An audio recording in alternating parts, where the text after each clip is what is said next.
जय यीशु।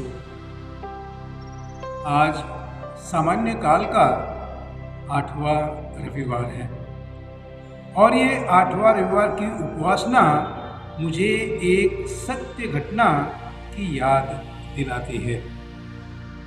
एक व्यक्ति अपने रास्ते से जा रहा था और उसने पेड़ पर एक कोयल को बैठा देखा। तो उस व्यक्ति ने उस कोयल से कहा, कोयल, अगर तेरा रंग काला न होता तो तू कितनी अच्छी होती। ऐसा कहकर वो आगे जाने लगता है और जैसे चलते जाता है तो वो समुद्र के किनारे पहुंचता है। समुद्र के किनारे चलते चलते उसने समुद्र से कहा, समुद्र, तेरा पानी अगर खारा न होता तो तू कितना अच्छा होता। और इतना कहकर वो फिर वहाँ से आगे चलते बना। जैसे ही वहाँ से चल रहा था तो वो एक सुंदर गुलाब के फूलों के बगीचे में पहुँचा और गुलाब के फूल के पौधे को, जिस पर अच्छा सुंदर गुलाब का फूल था, उसको हाथ में लिए वो उस पौधे से कहने लगा कि हे गुलाब, तेरे में अगर कांटे न होते तो तू कितना अच्छा होता। यह सुनकर तीनों जन, गुलाब का फूल, समुद्र और कोयल, वो जोर जोर से हंसने लगे और हंस करके तीनों ने उस व्यक्ति से कहा, हे मनुष्य, अगर तू दूसरों की बुराई न करे तो तू कितना अच्छा। भाइयों और बहनों, आज की उपासना में, विशेषकर सुसमाचार में, हमें यही शिक्षा मिलती है। दूसरों की निंदा करने से पहले, दूसरों की बुराई करने से पहले, दूसरों पर उंगली उठाने से पहले हमें हमारे स्वयं के जीवन को देखना चाहिए कि मैं कैसा हूँ, मेरा जीवन कैसा है। भाइयों और बहनों, मनुष्य अपने कर्मों और अपनी वाणी से पहचाना जाता है। जैसे अच्छा पेड़ अच्छा फल देता है, अच्छा पेड़ बुरे फल नहीं देता है, और उसी प्रकार बुरा पेड़ बुरे फल देता है, वह अच्छे फल उत्पन्न नहीं कर सकता। ठीक उसी प्रकार हमारे चरित्र की पहचान हमारी वाणी से होती है। हम कितने नम्र हैं, हम किस प्रकार की बात करते हैं, इससे लोगों को हमारी पहचान हो जाती है। आज के जो पाठ है वो हमें और ईश्वर के करीब आने के लिए हमारी मदद करते हैं।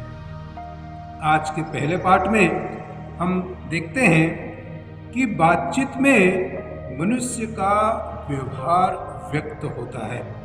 जिस प्रकार भट्टी में कुम्हार बर्तनों की परख करता है, उसी प्रकार बातचीत करने के समय व्यक्ति का स्वभाव झलक उठता है।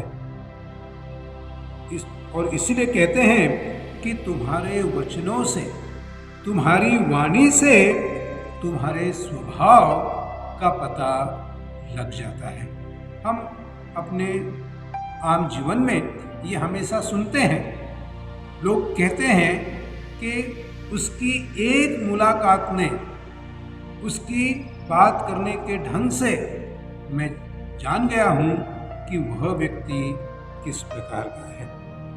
भाइयों और बहनों, आज का जो सुसमाचार है उसमें हम लोगों ने पहला पढ़ा कि पहले अपनी आँख का कचरा निकाल लो, फिर तुम दूसरों की आँख का कचरा देख सकोगे। क्योंकि अगर मेरी ही आँख में अगर कचरा है तो मैं दूसरों की आँख का कचरा देखने में असमर्थ रहूँगा। प्रभु यीशु क्रिस्त हमारे सामने एक आदर्श गुरु के जैसे है, जो नम्र है, जो आज्ञाकारी है, सेवा भावी है और क्षमाशील है। यीशु की वाणी में मिठास थी, यीशु की वाणी में दर्द था और इसीलिए लोग दूर दूर से उसकी वाणी को सुनने के लिए आते थे। हम देखते हैं हमारे आसपास, पड़ोस में, समाज में, काम की जगह पर कि कई लोग ऐसे भी हैं कि जिनकी बातों को सुनने के लिए लोग आ जाते हैं, उनको सुनना चाहते हैं, लेकिन लोग ऐसे भी हैं कि जिनकी बातों को सुनकर लोग कतरा कर उनसे दूर चले जाते हैं, क्योंकि उनकी वाणी में मिठास नहीं है, उनकी वाणी में दूसरों के प्रति हमेशा बुराई है और लोग ऐसी बातों को सुनने के लिए तैयार नहीं है। भाई और बहनों, आज की उपासना हमें इसी बात पर निमंत्रण दे रही है कि हमें अच्छी वाणी बोलना चाहिए, हमें नम्रता से एक दूसरे के साथ में व्यवहार करना चाहिए। प्रभु यीशु कृष्ण ने अच्छा उदाहरण दिया कि अगर तुम्हारी आंख में तिनका है तो तुम दूसरों की आंख का कचरा नहीं निकाल सकते। हम कैसे दूसरों की बुराई करेंगे अगर हम खुद ही बुराई से भरे हुए हैं। भाई और बहनों, हम प्रभु से प्रार्थना करें कि हे प्रभु यीशु कृष्ण, मुझे नम्र बनाइए, मेरी वाणी को मिठास कीजिए, दूसरों की गलतियों को देखने की बजाय उनकी अच्छाइयों को देखो। इस प्रकार हम प्रभु के बच्चे बन जाएंगे और लोग हमें चाहेंगे, लोग हमें स्वीकार करेंगे। God bless you.